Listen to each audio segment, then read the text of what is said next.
netizens! Welcome to our new episode of our podcast. For today's episode, we are going to talk about co-parenting. I am Frances and I am your host for this episode. And of course, we have a guest for this episode. So let us all welcome Miss Alisa, Miss Natalie, Miss Sterling, and Miss Jamaica. Yes! Ayan! Ang araw, panibagong episode, which means may panibago na naman tayong pag-uusapan. And we are now in episode 31 entitled Co-Parenting. So, para sa inyo, what is co-parenting and why should we talk about co-parenting? So for me, co-parenting is when separated parents work together to raise their child, sharing responsibilities, and making decisions collaboratively for the child's well-being. Yes, I agree with that. Need talaga ng collaboration and dapat both parents are supportive to the child. Kasi even na hindi sila nagsasama, nandun pa rin yung support nila independently. Yes, Individual. That's true. Tama yan. Sangayon din ako dun dahil madaming mga nakakaranas ng ganoong mga kaganapan sa kanilang buhay, lalo na yung mga kabataan ngayon, mga bata ngayon, halos yung mga parents nila ay hindi masyadong nagkakaintindihan, kaya nauuwi na sa hiwalayan, pero nandun pa rin yung communication or collaboration nila sa bata. True. Some parents are like that, pero hindi lahat. And I agree na mag-co-parenting na lang kasi if di na naman nila kayang magsama sa isang bahay, di ba? Kaysa yung makikita ng bata na hindi sila okay. Mas okay na lang na talagang separate na lang. Yes, tsaka magkakaroon din ng problema yung bata when i-question niya yung bakit sila nag-aaway, bakit ganito. True. So, parang yung bata talaga yung maapektuhan. Oo, masisira yung mental health. Yeah. Hindi True, sila talaga nagkakaintindihan everyday, like mag-aaway lang. Talaga na mas focus dito yung welfare ng bata. So, bilang isang anak, agree ka ba sa ganoong setup ng mga magulang mo? If ever ganun yung... Ako bilang isang anak, agree ako doon. Kasi mas gusto ko na lang mabuay, parang lahat ay masaya sa kanilang buhay. Tapos, at least nandun pa rin sila sa side ko if I need something, di ba? So, ako naman is, agree ako. Based on my experience kasi is, parang kung may chance man ako noon na anak na sabihin na sana maghiwalay na lang sila para for us na hindi naapektuhan kasi si mama kasi is hindi niya hiniwalayan si papa kahit na may mga problems. Pero kami kasi yung naging apektuhan sa ganoong setup na kahit na hindi na sila okay is nagsasama pa rin sila. So, parang everyday may ganap, everyday na may gulo, parang kaming mga anak is nasisira yung mental health, na we are traumatized. Tsaka, as a girl, nakuan ko din na parang ang hirap palang mag-trust ng tao kahit na tatay mo or something. Di ba? Yeah. Pero sa akin, mag-disagree ako dyan. Dahil, Why? Why? Dahil mas maganda pa rin yung setup na buo yung pamilya, nandun yung both parents sa loob ng bahay na masayang masaya at sinusuportahan palagi yung bata without any separation or anything na away nila, without any away nila na nagaganap sa loob ng bahay. So, paano yun kung nakikita mo na nag-aaway sila kasi hindi sila okay sa loob ng isang bahay, diba? Like, nagsasama na lang sila for you. Paano yun? Kaya nga may co-parenting di ba? Para kahit na hindi sila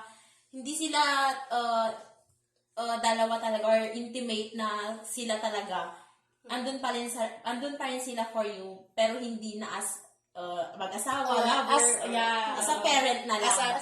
Pero may mga parents pa rin na nagsama pa rin sa isang bubong, pero may mga boundaries at mga kanya-kanya pa rin, kanya-kanyang gustong gawin, pero nagsama sila para sa mga bata. At ginagawa na nila yun dahil wala na talagang namamagitan sa kanila na love, para na lang suportahan yung mga bata. Tama. Oo, totoo yun. May mga parents talaga na mas gusto pa rin nilang mag-stay sa isang bubong o mas yung as a friend na lang yung turing sa isa't isa.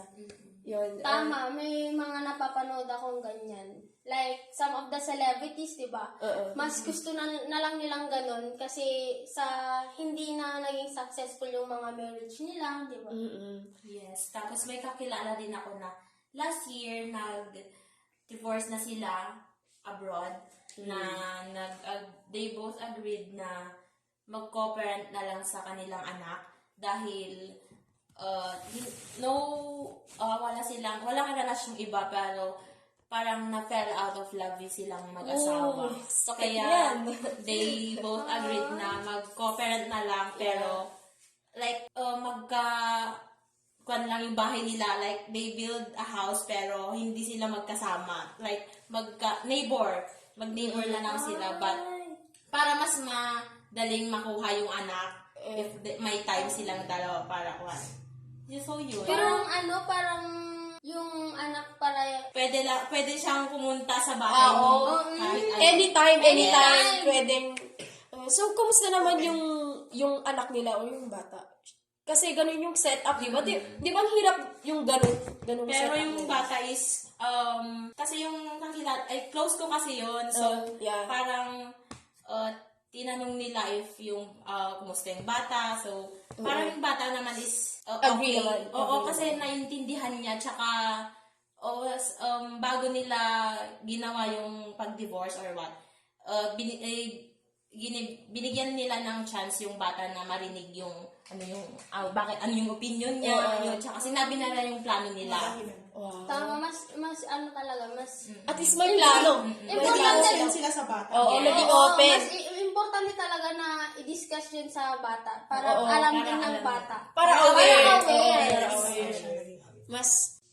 So, ito, matinding question to, guys. So, what if, in the future, pag kinasal kayo, and hindi ito nag-work, so, anong gagawin nyo? Tapos may anak pa kayo, ganon. So, anong gagawin nyo sa inyong pamilya? Paano ninyo i-manage? Paano nyo, planuhin lahat kung ano yung... Hindi ko makasure Pwede kung naman hindi na asawa ko. mag-asawa. Pero if, Huwag na mag-asawa, period na lang. pero if may chance, siguro, if may chance na mag-asawa ko, Oh, yeah. Di pa sure yan. then may anak, Yes. tapos hindi na nag-work yung relasyon namin ng And asawa iba ko. na yung situation. Pero, I think, like yung sinabi ko kanina na bibigyan ko ng chance yung anak namin para marinig yung plano, yung gano'n, para maging open kami sa kanya. Parang yung example na kakilala ko, na ayoko kasing ayoko kasing isipin ng bata na kami lang yung nagde-decision. like, baka isipin ng bata na selfish kayo na hindi namin inisip yung kalagayan niya. mararamdaman Ever, niya. oo. Yeah. Kung anong gusto niya. Kaya parang ayoko naman na mangyari. Parang wag na lang mag-asawa, no? Single na lang. So, ikaw, Miss Natalie. If ever lang naman, what if lang naman? Ayun. What if lang naman? What if? For me, kung ikakasal ako, tapos may anak ako, tapos mangyayari yun. Siguro, parang kay Alisa, parang mas gusto ko yung involved yung anak namin. Kaysa yung nagdidesisyon kami ng sarili-sarili namin. And also, kung bago kayo magkasal talaga, importante na isipin nyo ng mabuti at bago kayo mag-anak, isipin nyo mabuti ng sobra-sobra para walang ma-i-involve na bata na masasaktan, ganun. Kaya importante talaga yung family planning. Yes. Yes. Tsaka Sensitive kasi yung mga bata, kaya dapat ipaalam natin sa kanila kung ano yung nangyayari, kung ano yung stops na yung ng relationship. Kahit na kahit na ipakita nyo na okay kayo, ganun, masisense pa rin yung bata. Mafe-feel niya. Mafe-feel niya na, Tsaka pag may chance naman na pwedeng Ayusin mapapag-usapan pa. Oo, mapag-uusapan. Like, pwede namang ayusin if ever para sa mga bata. Ayun, so thank you very much for joining me for this episode. Yes! No Thank you you. for inviting Yes, us. kita-kita tayo ulit sa susunod na episode. Thank you!